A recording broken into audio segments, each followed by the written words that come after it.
नमस्कार, मैं हूं आपके साथ स्वप्निल यादव और आप देख रहे हैं इंडिया वॉच। वक्त हो चला है बिजनेस वॉच का, तो रुक करते हैं बिजनेस की खबर की ओर। निष्पक्ष व्यापार नियामक भारतीय प्रतिस्पर्धा आयोग ने alliance of digital India foundation द्वारा दायर एक शिकायत पर ऑनलाइन डिस्प्ले विज्ञापन बाजार में गूगल के आचरण की विस्तृत जांच का आदेश दिया है। सीसीआई ने शुक्रवार को पारित एक आदेश में कहा कि उसने इस शिकायत को इसी तरह के मामलों में चल रही जांच के साथ जोड़ने का फैसला किया है और महानिदेशक को शिक्षा प्रौद्योगिकी पारिस्थितिकी तंत्र में गूगल के आचरण की एक एकीकृत जांच करने का निर्देश दिया है। इसमें आगे कहा गया कि महानिदेशक को ऑनलाइन डिस्प्ले विज्ञापन सेवाओं और या शिक्षा प्रौद्योगिकी मध्यस्थता सेवाओं में गूगल की विभिन्न कथित प्रक्रियाओं की जांच करने और इस प्रकार के मामलों में समेकित जांच रिपोर्ट प्रस्तुत करने का निर्देश दिया जाता है। यह आदेश एडीआईएफ द्वारा दायर एक विस्तृत शिकायत में जवाब में आया है, जिसमें आरोप लगाया गया है कि गूगल अपनी विज्ञापन प्रौद्योगिकी स्टैक के विभिन्न स्तरों पर प्रतिस्पर्धा विरोधी प्रक्रियाओं में लिप्त है। उन्होंने अपनी शिकायत में एडीएफआई पर एक आरोप लगाया है कि गूगल ने अपने कई समूह निकायों के माध्यम से शिक्षा प्रौद्योगिकी पारिस्थितिकी तंत्र में अपनी सेवाओं को स्वयं प्राथमिकता देकर प्रतिस्पर्धा विरोधी आचरण किया है, जिसमें इसके प्रकाशक विज्ञापन सर्वर को अपने विज्ञापन एक्सचेंज के साथ जोड़ना और बंडल करना, इसके साथ यूट्यूब विज्ञापन इन्वेंट्री तक पहुंच को अपने डिमांड साइड प्लेटफॉर्म के उपयोग से जोड़ना शामिल है। गूगल पर जो ऑनलाइन डिस्प्ले विज्ञापन बाजार में गड़बड़ी के आरोप लगे हैं, अगर वो सही साबित होते हैं तो गूगल के ऊपर मोटा जुर्माना लगाया जा सकता है। इसके साथ ही गूगल पर अपनी पॉलिसी बदलने के लिए भी दबाव बनाया जा सकता है।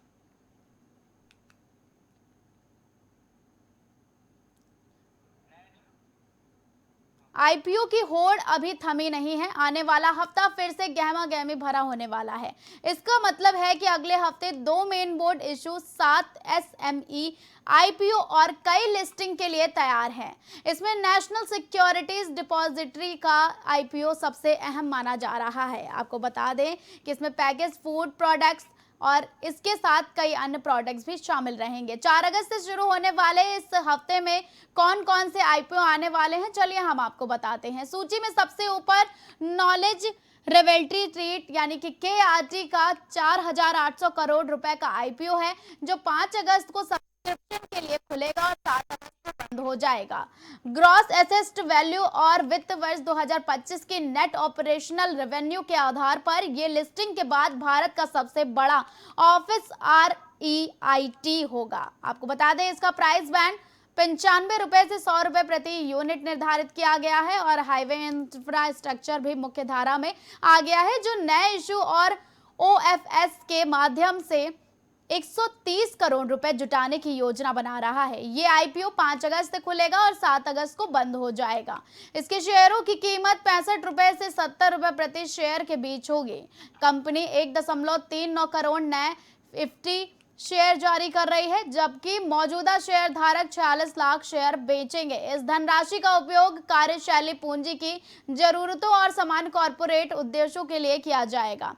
अगले हफ्ते 7 एसएमई आईपीओ भी लॉन्च होंगे। भदौरा इंडस्ट्री पूरी तरह से 55 लाख शेयरों का एक नया इश्यू है, जिसकी कीमत 97 रुपए से 103 रुपए प्रति शेयर के बीच है। ये 11 अगस्त को एनएसई एसएमई प्लेटफॉर्म पर लिस्ट होगा। 4 अगस्त को खुलने वाले इस आईपीओ में पार्थ इलेक्ट्रिकल्स 29.25 लाख शेयरों के नए इश्यू के माध्यम से 49.72 करोड़ रुपए जुटाने की योजना बना रहा है। प्राइस बैंड की बात की जाए तो 160 रुपए से 170 रुपए है और ये इंजीनियरिंग और इलेक्ट्रिकल कॉन्ट्रैक्टिंग कंपनी में 11 अगस्त को लिस्ट होगी। 23.01 करोड़ रुपए के एक फिक्स्ड प्राइस वाले आईपीओ में एक्सएक्स मशीन और 54 रुपए प्रति शेयर के हिसाब से 42.62 लाख शेयर पेश कर रही है। ये इशू 4 से 6 अगस्त तक चलेगा और 11 अगस्त को बीएसई एसएमई प्लेटफॉर्म पर लिस्ट होने की उम्मीद जताई जा रही है।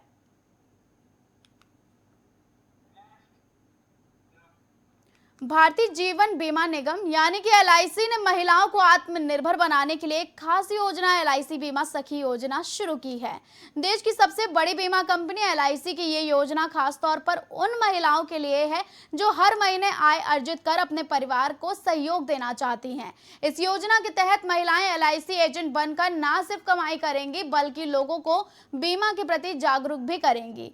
बीमा सखी योजना का मकसद महिलाओं को एलआईसी एजेंट के तौर पर भर्ती कर उन्हें पूरी ट्रेनिंग और जरूरी संसाधन मुहैया कराना है। ट्रेनिंग के बाद ये महिलाएं गांव और कस्बों में लोगों को बीमा योजना के फायदे बताएंगी। सफल एजेंट बनने के लिए महिलाओं को वित्तीय सहायता और प्रचार सामग्री भी दी जाएगी ताकि वे ज्यादा से ज्यादा लोगों तक पहुंच बना सकें। इस योजना की खास बात यह है कि चुनी गई महिलाएं एजेंटों को पहले 3 साल तक हर महीने वजीफा मिलेगा। पहले साल उन्हें हर महीने 7,000 रुपए दिए जाएंगे। दूसरे साल में ये धनराशि घटकर 6,000 रुपए प्रति माह हो जाएगी और इसके लिए शर्तें भी हैं कि पहले साल शुरू की गई कुल पॉलिसियों में से कम 65% पॉलिसियां दूसरे साल भी चालू रहनी चाहिए। इस योजना का फायदा उठाने के लिए आवेदन करने वाली महिलाओं की उम्र 18 से 70 साल के बीच होनी चाहिए और न्यूनतम शैक्षणिक योग्यता 10वीं पास होना जरूरी है। हालांकि एलआईसी के मौजूदा एजेंट या कर्मचारी और उनके करीबी रिश्तेदार इस योजना के लिए पात्र नहीं हैं। रिश्तेदारों में पति पत्नी, माता पिता, बच्चे, भाई बहन और ससुराल पक्ष शामिल है। इसी तरह रिटायर्ड कर्मचारी और पूर्व एजेंट भी इस योजना के तहत दोबारा नियुक्त नहीं किए जाएंगे। इस तरह एलआईसी बीमा सखी योजना महिलाओं के लिए आय का जरिया बनने के साथ साथ उन्हें अपने क्षेत्र में सामाजिक रूप से मजबूत भी बनाएगी। अगर आप भी खुद को आर्थिक रूप से सशक्त करना चाहती हैं तो ये योजना आपके लिए बेहतरीन मौका हो सकती है।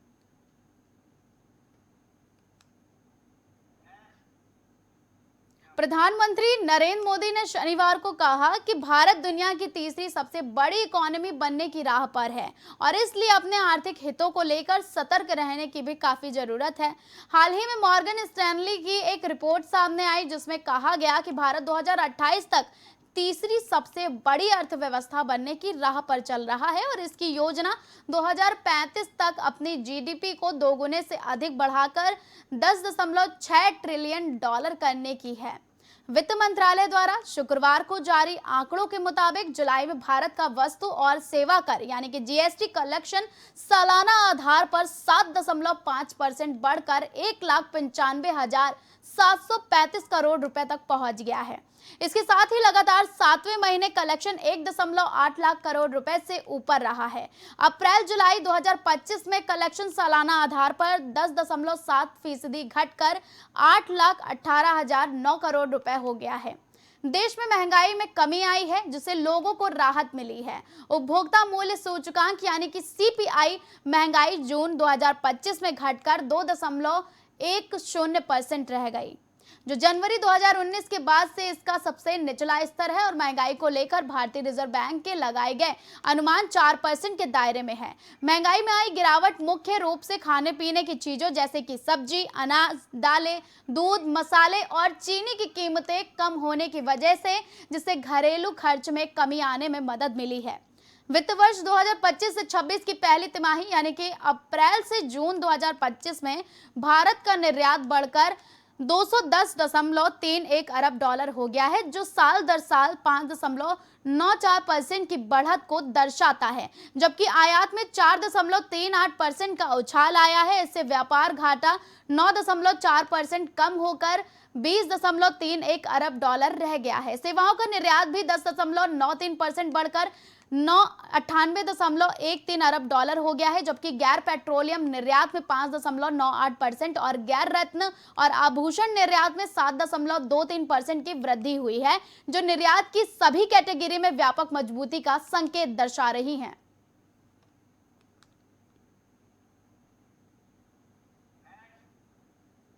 क्रूड ऑयल की कीमतों में ग्लोबल टेंशन बढ़ने से इजाफा देखने को मिला है। कच्चे तेल के प्रमुख स्पॉयलर देशों के युद्ध में उलझने से तेल की कीमतें समय समय पर खौल जा रही हैं, लेकिन इसी समस्या को दूर करने के लिए ओपेक प्लस के 8 देश प्रतिदिन तेल की सप्लाई को 5,48,000 बैरल बढ़ाने की बात कर रहे हैं। आज यानी 3 अगस्त को ओपेक की बैठक होने वाली है, जिसमें अगले महीने से क्रूड ऑयल की सप्लाई को बढ़ाने पर फैसला लिया जा सकता है। इससे पहले भी जून और जुलाई के महीनों में कच्चे तेल की सप्लाई 4,11,000 बैरल की बढ़ोतरी करने के ऐलान पर किया गया था। ओपेक प्लस देशों की ओर से क्रूड ऑयल की सप्लाई बढ़ाने के फैसले का फायदा भारत सहित उन सभी देशों को होगा जो कि ऑयल इंपोर्ट पर पूरी तरह से निर्भर हैं। भारत अपनी ज्यादातर ऑयल जरूरतें इंपोर्ट करता है और ओपीईसी यानी कि ओपेक उसका मुख्य सप्लायर है। क्रूड ऑयल प्रोडक्शन अचानक बढ़ने से कीमतें और कम हो सकती हैं। इससे भारत में पेट्रोल, डीजल और बाकी पेट्रोलियम प्रोडक्ट्स के दामों में राहत मिलने की उम्मीद जताई जा रही है। जाहिर है, ऑयल की कीमतें कम होने से आम आदमी को फायदा मिलेगा। इससे ट्रांसपोर्ट और रोजमर्रा की चीजों के दाम भी प्रभावित होंगे। साथ ही इंपोर्ट बिल कम होने से देश की इकोनॉमी को मजबूती मिल सकती है। ओपेक यानी कि organisation of petroleum exporting countries 14 oil export करने वाले देशों का समूह है। इसमें खाड़ी के देश Saudi Arab, Iran, Iraq, Kuwait, Venezuela, Libya, Indonesia, Qatar, Algeria, Nigeria, UAE, Equatorial Guinea और कांगो, अंगोला, इक्वाडोर और गैबान शामिल हैं। इसे 1960 में शुरू किया गया था। वहीं ओपेक प्लस का गठन 2016 में हुआ था, जब ओपेक ने गैर ओपेक देशों के साथ साझेदारी की थी। इसका मुख्य मकसद ये है कि तेल की गिरती कीमतों को नियंत्रित किया जा सके, महंगाई पर भी कंट्रोल किया जा सके।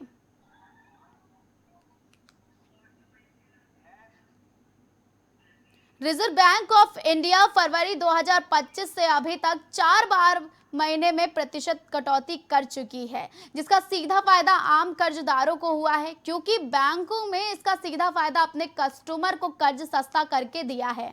अब एक बार फिर अगस्त में मॉनेटरिंग पॉलिसी की मीटिंग होने जा रही है, जिसको लेकर उम्मीद की जा रही है कि आरबीआई एक बार फिर रेपो रेट में कटौती कर सकता है।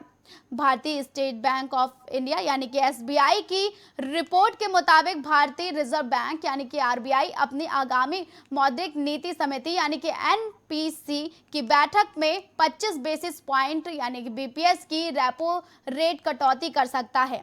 ये बैठक 4 से 6 अगस्त के बीच होनी है। रिपोर्ट में कहा गया है कि अगस्त में अगर आरबीआई एक बार फिर रेपो रेट कट कर देता है तो ये अर्ली दिवाली जैसा होगा, क्योंकि इससे कर्ज की मांग बढ़ेगी, खासकर तब वित्त वर्ष 2025 से 26 में त्योहारों का सीजन शुरू होने वाला है।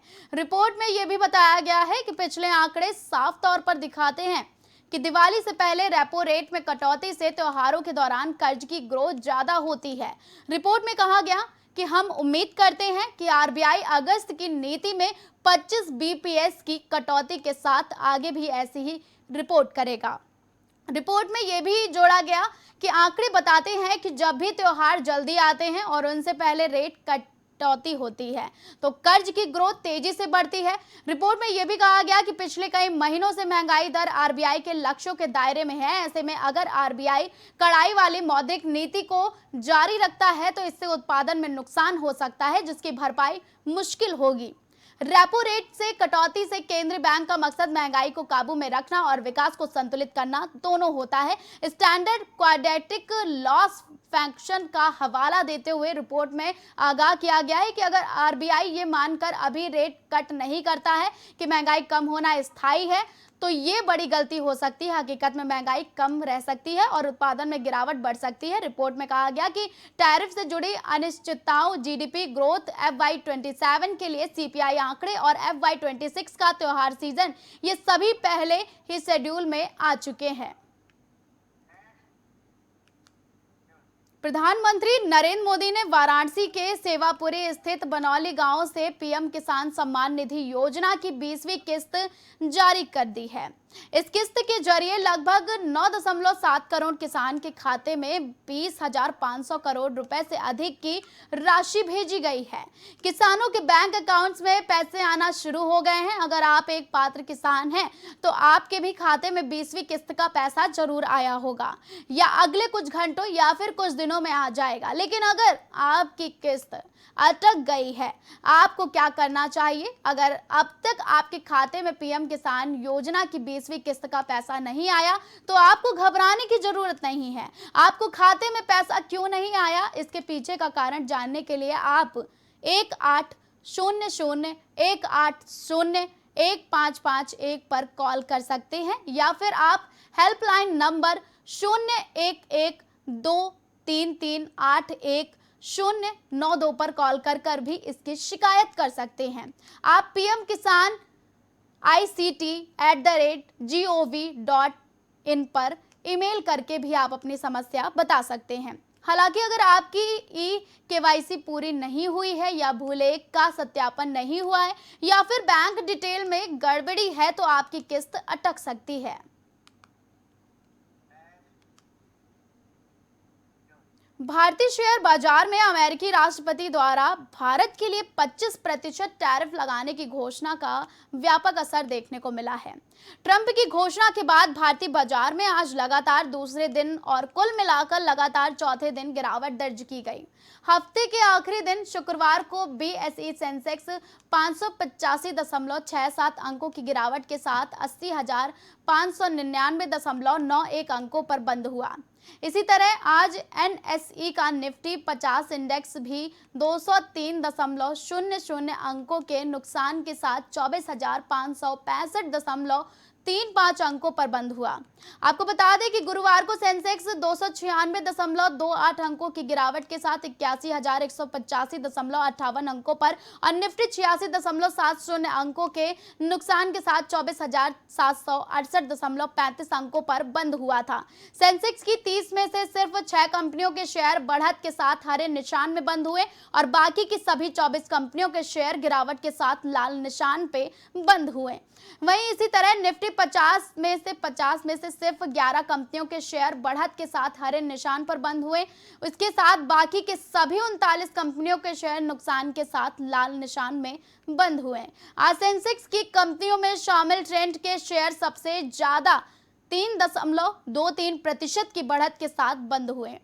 वहीं दूसरी तरफ आज सन फार्मा के शेयर सबसे ज्यादा 4.49% की गिरावट के साथ बंद हुए हैं। वहीं टाटा स्टील के शेयर बीते दिन 3.04%, मारुति सुजुकी 2.65%, टाटा मोटर्स 2.60% और इन्फोसिस 2.52%, अडानी पोर्ट्स 1.91%, भारती एयरटेल 1.74%, टेक महिंद्रा 1.71%, बजाज फिनसर्व 1.67% और BEL 1.55%, Mahindra and Mahindras 1.35%, LNDT 1.27%, TCS 1.13%, Eternal 1.10% के साथ बंद हुए। आपको बता दें ये आंकड़े गिरावट के साथ दर्ज किए गए हैं जो लाल निशान पर जाकर बंद हुए हैं। आज हरे निशान में बंद होने वाले सेंसेक्स के शेयर में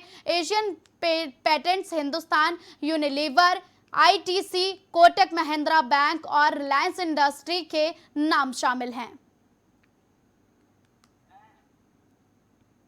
भारत ने अमेरिका के डोनाल्ड ट्रंप के आने के बाद से ही अपना ऑयल इंपोर्ट बढ़ा दिया है। जनवरी 2025 के बाद से इंडिया ने US के साथ ज्यादा तेल खरीदना शुरू कर दिया है। दूसरी बार ट्रंप के प्रेसिडेंट बनने के बाद भारत का क्रूड ऑयल आयात अमेरिका से 51% बढ़ा है। ये बहुत दिलचस्प बात है क्योंकि पिछले वर्ष की तुलना में आयात में आधे से अधिक की वृद्धि हुई है। डोनाल्ड ट्रंप ने दूसरी बार अमेरिका के राष्ट्रपति बनने के बाद भारत ने क्रूड ऑयल का आयात तेजी से बढ़ा दिया है। ET की रिपोर्ट के अनुसार जनवरी 2025 से भारत ने अमेरिका से तेल खरीदने की रफ्तार बढ़ाई है। पिछले साल इस दौरान भारत ने 0.18 मिलियन बैरल प्रतिदिन तेल आयात किया था, जो इस साल बढ़कर 0.271 मिलियन बैरल प्रतिदिन हो गया है। अप्रैल से जून 2025 में जो वृद्धि और तेजी हुई वो 2024 की तुलना में 114% ज्यादा है। इस बढ़ोतरी का असर आर्थिक आंकड़ों में भी दिख रहा है। वहीं 2024 से 25 की पहली तिमाही में जहां भारत ने $1.73 बिलियन का तेल आयात किया, वहीं 2025 से 26 की पहली तिमाही में ये राशि बढ़कर $3.7 बिलियन हो गई है। जुलाई 2025 में भारत ने जून की तुलना में 23% ज्यादा क्रूड ऑयल अमेरिका से मंगवाया। भारत के कुल क्रूड इंपोर्ट में अमेरिका की हिस्सेदारी पहले 3% थी और जो जुलाई में बढ़कर 8% हो गई। सरकारी सूत्रों के अनुसार यह कहना है कि 2025 से 26 के वित्तीय वर्ष में भारतीय कंपनियां अमेरिका से क्रूड ऑयल आयात को 150% तक बढ़ा सकती हैं। तेल के अलावा भारत ने अमेरिका से लिक्विफाइड पेट्रोलियम गैस यानी कि LPG, liquefied natural gas LNG का आयात भी बढ़ा दिया है। वहीं सूत्रों के मुताबिक भारत और अमेरिका के बीच एक बड़ा एलएनजी कॉन्ट्रैक्ट भी चर्चा में है, जिसकी कीमतें अरबों डॉलर में हो सकती हैं। देश की टॉप 10 सबसे मूल्यवान कंपनियों में से 7 का संयुक्त मार्केट कैप पिछले हफ्ते 1.35 लाख करोड़ रुपए घट गया। इसमें टाटा कंसल्टेंसी सर्विसेज यानी कि टीसीएस को सबसे बड़ा झटका लगा है। पिछले हफ्ते बीएसई सेंसेक्स 863.18 अंक या 1.05% टूट गया।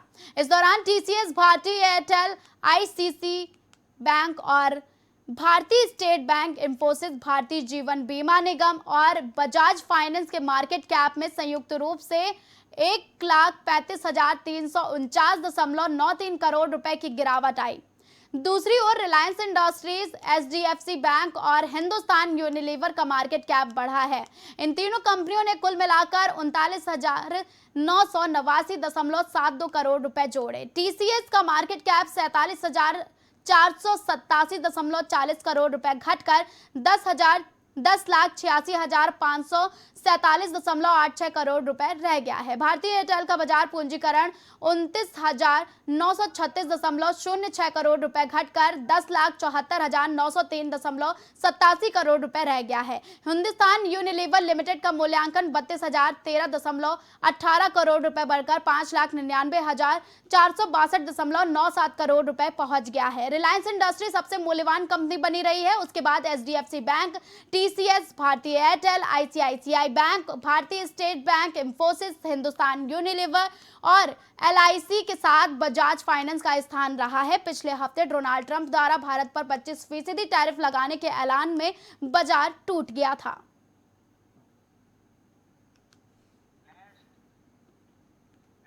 टाटा कंसल्टेंसी सर्विसेज लिमिटेड ने इस वित्तीय साल में करीब 12,200 कर्मचारियों की छंटनी करने का फैसला लिया, जिससे मिड और सीनियर लेवल के कर्मचारियों पर सबसे ज्यादा असर पड़ेगा। देश की सबसे बड़ी आईटी सर्विस कंपनी अपने इतिहास की सबसे बड़ी छंटनी कर रही है। इसकी वजह है भविष्य के हिसाब से तैयार स्किल्स पर फोकस और एआई को बड़े पैमाने पर अपनाना।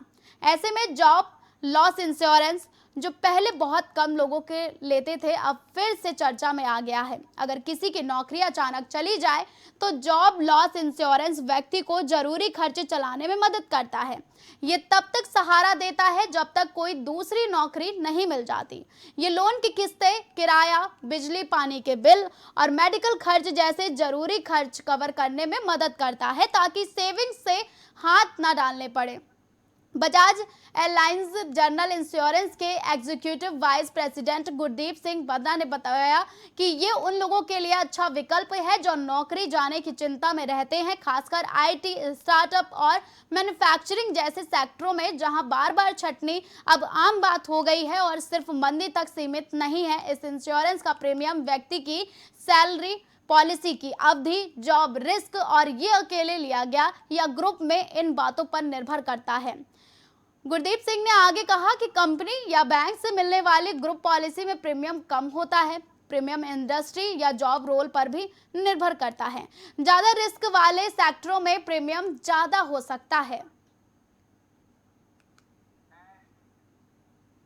अमेरिका में जब से डोनाल्ड ट्रंप अपने दूसरे कार्यकाल में राष्ट्रपति बने हैं, तब से उनके तेवर हाई हैं। बयानों में अलग ही गुरूर और ठिहाई दिख रहे हैं। चुनाव के दौरान साथ देने वाले दोस्त एलन मस्क से रिश्ता लंबा ना चला।